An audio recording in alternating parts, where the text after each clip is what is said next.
স্বাগত খেলাযোগে আপনাদের সাথে আছে আমি ফাইম রহমান। ভুটানের বিপক্ষে জয়ের পরদিন ফুটবলাররা চিল মুডে টিম হোটেলে অফিসিয়াল ফটো সেশনের সময় কাটিয়েছে। বাংলাদেশ টিম প্র্যাকটিস না থাকলেও সিঙ্গাপুর বধের ছক আঁকতে ব্যস্ত হামজা শমিত চোমরা। সময় সুযোগ হলেই টিম প্ল্যান শিষ্যদের মাথায় দিচ্ছেন কোচ কাবরেরা। সিঙ্গাপুর ম্যাচকে সামনে রেখে ঈদের দিনেও প্র্যাকটিস করবে বাংলার ফুটবলাররা। নাইয়ান বিন জসিমের রিপোর্ট। শমিত সোমের কণ্ঠে এ যেন বাঘের গর্জন উঠেছে। Light, camera, action, ready steady গো।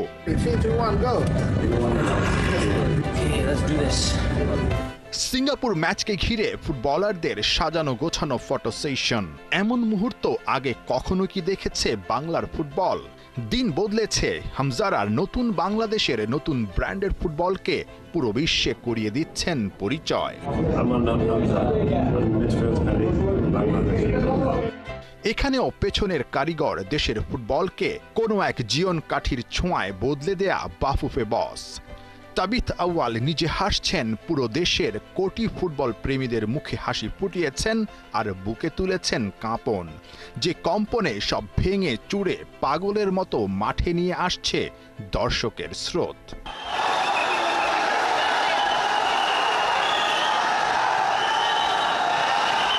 আগের দিন হোম অফ স্পোর্টসে হতাশার অতীত মুছে দিয়ে নতুন এক গল্প লিখেছে হামজা ফাহমিদুলরা। ভুটান বধের পরদিন টিম হোটেল যেন এক আনন্দপুরী, যেখানে কারো কোনো ক্লান্তি নেই। পবিত্র আরাফার দিনে রোজা রেখে টিমমেটদের সঙ্গে হাসি মুখে ফটো সেশন শেষ করেন বাংলার ফুটবলের নতুন পোস্টার বয় হামজা দেওয়ান চৌধুরী। দারুণ এই ফটো সেশনের দুর্দান্ত ছবিগুলো সিঙ্গাপুর ম্যাচে ভেসে উঠবে টিভিতে, কখনো মাঠের জায়ান্ট স্ক্রিনে। সবকিছুই দেশের ফুটবলের নতুন ব্র্যান্ডিংয়ের জন্যে। পেছন থেকে যিনি সেই ব্র্যান্ডিংকে নিয়ে যাচ্ছেন অনন্য উচ্চতাতে, দারুণ মুন্সিয়ানাতে, তিনি ফাহাদ করিম, মার্কেটিং আর ডিজিটাল মিডিয়া ম্যানেজমেন্ট কমিটির চেয়ারম্যান।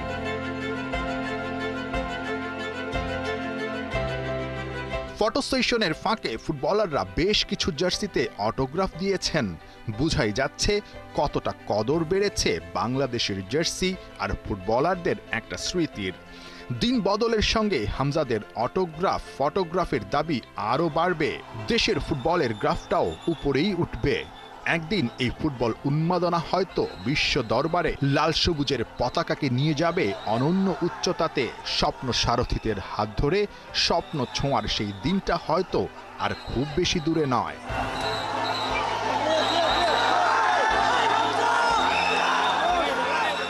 নাহিয়ান বিন জসিম, ৭১।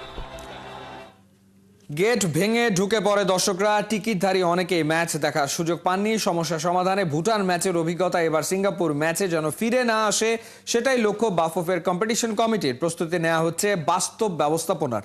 অনুবাবের রিপোর্ট। ফুটবলের এই জোয়ার যেন হার মানিয়েছে অনেক কিছুকেই। দীর্ঘদিনের জমে থাকা ভালোবাসার বহিঃপ্রকাশ শুধুই কি গোল বলের টানে? না, জামাল তপু সোহেলদের দীর্ঘদিন ধরে পরিচর্যা করে আসা বাংলার ফুটবলের বাগানে নতুন ফুল যেন হামজা, শমিত, ফাহমিদুলরা। সেই কারণেই মাঠমুখী হয়েছে সবাই। এই গণস্রোত সামাল দিতে হিমশিম খেতে হয়েছে আইন শৃঙ্খলা রক্ষাকারী বাহিনীকে। বাংলাদেশ ভুটান ম্যাচে গেট ভেঙে ঢুকে পড়ে দর্শকরা। টিকিটধারী অনেকেই ম্যাচ দেখার সুযোগ থেকে বঞ্চিত হন। বাফুফের ব্যবস্থাপনা কি যথেষ্ট ছিল? গতকাল ম্যাচ ছিল আমাদের একটা প্র্যাকটিস ম্যাচ, আমাদের স্টেডিয়াম বুঝে নেওয়ার, স্টেডিয়ামে কোনখানে লুপ হোলস আছে, কোনখানে ব্যর্থতা, সেগুলো বুঝে নেওয়ার।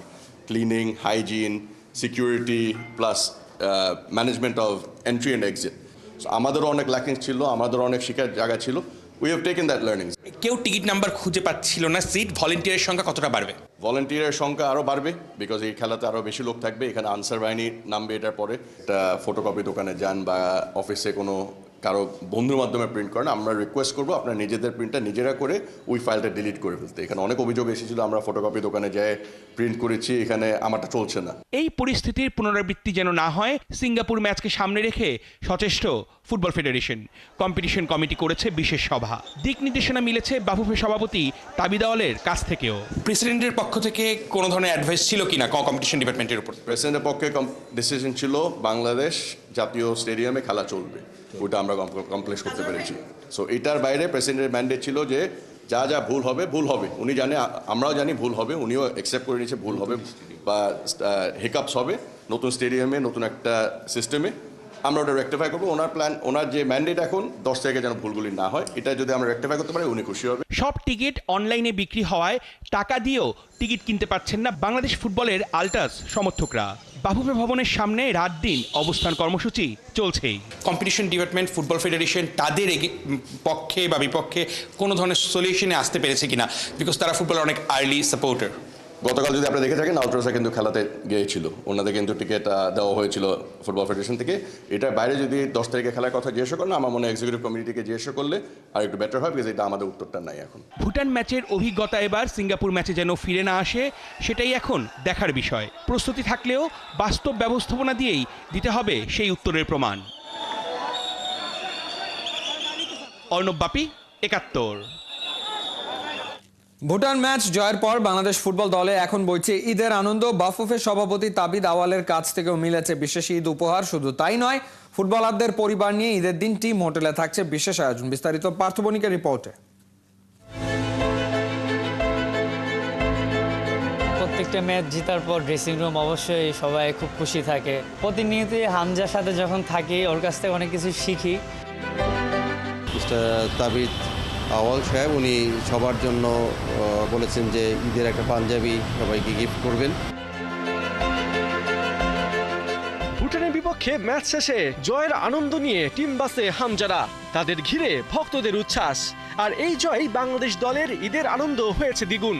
স্বস্তির সাথে মিলেছে খুশি, মিলেছে আত্মবিশ্বাস, তার চেয়েও বড় কথা মিলেছে বাফুফে সভাপতির কাছ থেকে পাঞ্জাবি। হামজা জামালদের জন্য ছোট্ট কিন্তু আন্তরিকতায় পূর্ণ এক উপহার তাবিদ আওয়ালের।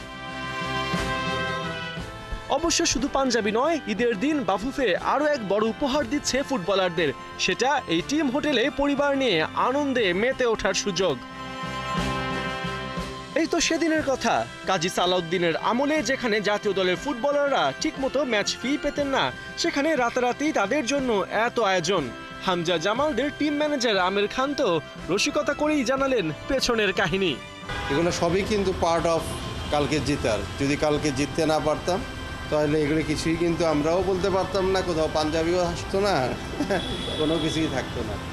এদিকে টিম হোটেলে বাংলাদেশ দল পুরো দিন বিশ্রামে থাকলেও সোহেল রানা একটু বেশি চাঙা। কারণটা সম্ভবত গেল রাতে তার দারুণ এক গোল। সিনিয়র দলের হয়ে এই সাফল্য পেতে তার অপেক্ষা করতে হয়েছে ৭৩টা ম্যাচ। সোহেল কি নিজেকে স্পেশাল ভাবছেন? আমি মনে করি আমার গোলের থেকে ইম্পর্টেন্ট হচ্ছে বাংলাদেশ টিম। সো আমি মনে করি আমি টিমের জন্য কিছু করতে পেরেছি, এটা আমার কাছে খুব ভালো লাগছে।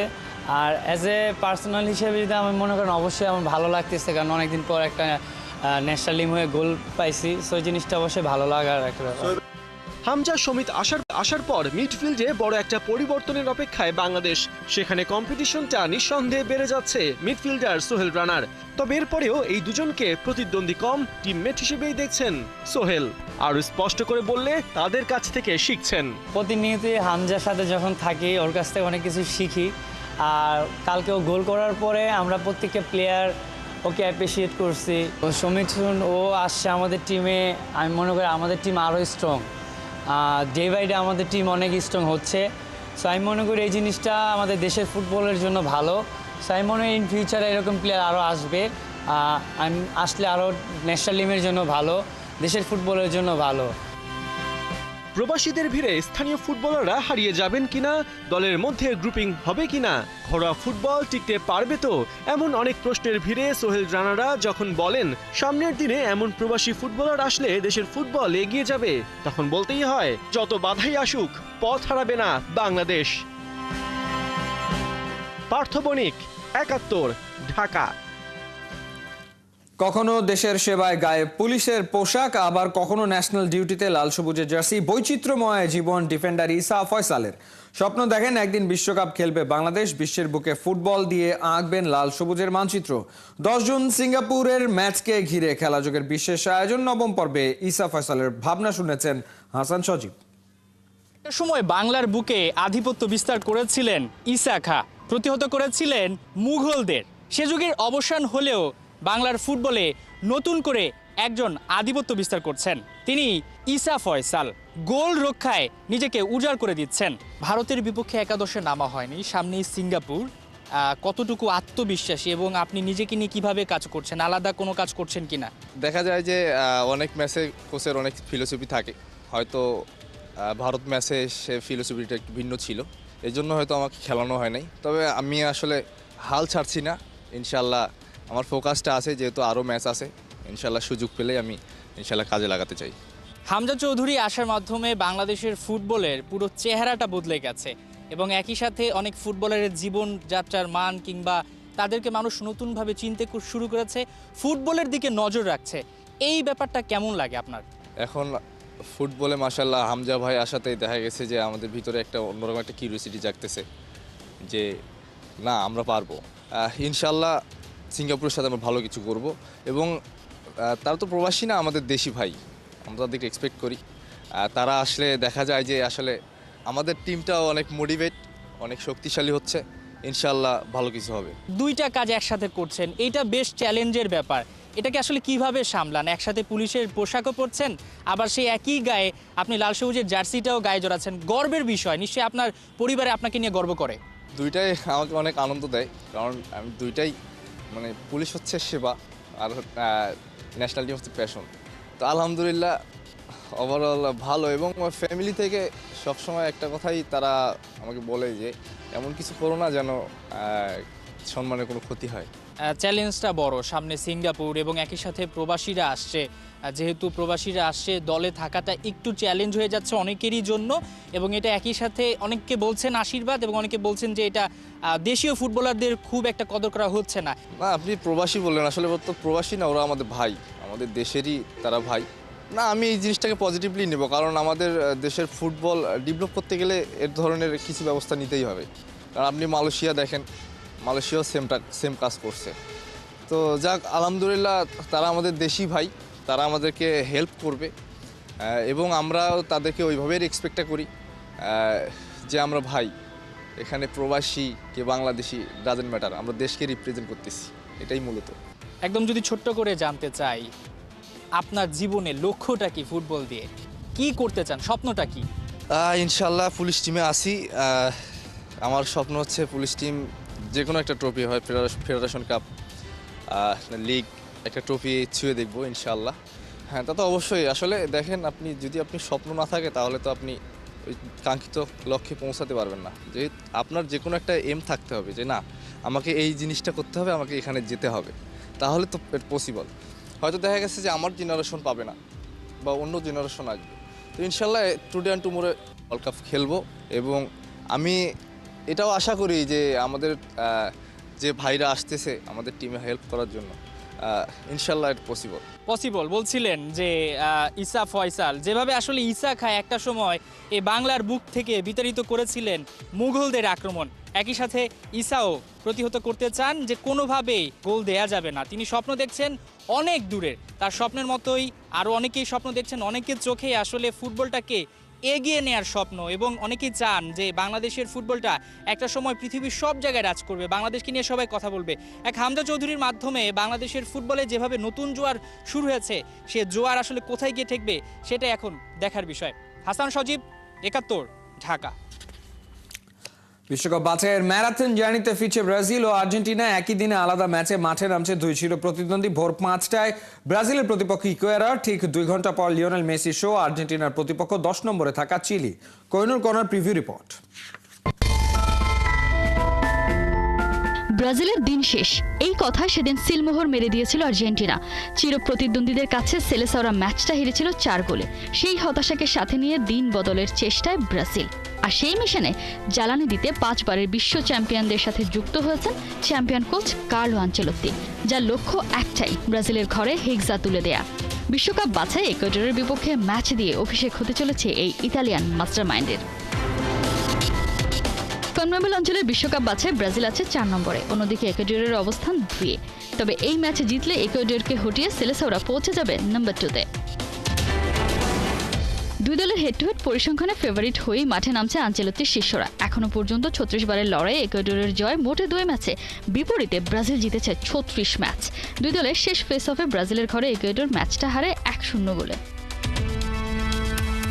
শুধু তাই নয়, এই দলটার বিপক্ষে শেষ 13 ম্যাচ অপরাজিত 5 বারের বিশ্ব চ্যাম্পিয়নরা। তবে খেলাটা যখন ইকুয়েডরের ঘরে তখন চিন্তা বাড়তেই পারে। ঘরের মাঠে শেষ 7 ম্যাচ অপরাজিত দলটা। এদিকে বিশ্বকাপ বাছাইয়ে শেষ 4 ম্যাচ জয়হীন ব্রাজিল। 14 ম্যাচের 3টিতে ক্লিনশিট ধরে রাখতে পেরেছে অ্যালিসন বেকাররা। একদিকে বার্সেলোনার উইঙ্গের রাফিনিয়া, অন্যদিকে রিয়াল মাদ্রিদের ভিনিসিয়াস জুনিয়র। দুই জায়ান্ট ক্লাবে 2 ফরওয়ার্ড আনচেলত্তির সম্ভাব্য লাইন আপের ফ্রন্টলাইনের মূল অস্ত্র। ক্যাসিমিরো, অ্যান্টনি, রিশার্লিসনদের নিয়ে ইকুয়েডর বধের কৌশল সাজাবেন ডন কার্লো। এদিকে অসম লড়াইয়ে নামছে আর্জেন্টিনা। টেবিলের শীর্ষে থেকে সবার আগে বিশ্বকাপের টিকিট কেটেছে ডিফেন্ডিং চ্যাম্পিয়নরা। চিলি আছে টেবিলের 10 নম্বরে, প্রায় ছিটকে গেছে বিশ্বকাপ খেলার রেস থেকে। দুই দলের অতীত পরিসংখ্যানে যোজন এগিয়ে আর্জেন্টিনা। চিলির বিপক্ষে 97 লড়াই আলবিসেলেস্তেদের জয় 64 ম্যাচে, চিলি জিতেছে কেবল 8টিতে।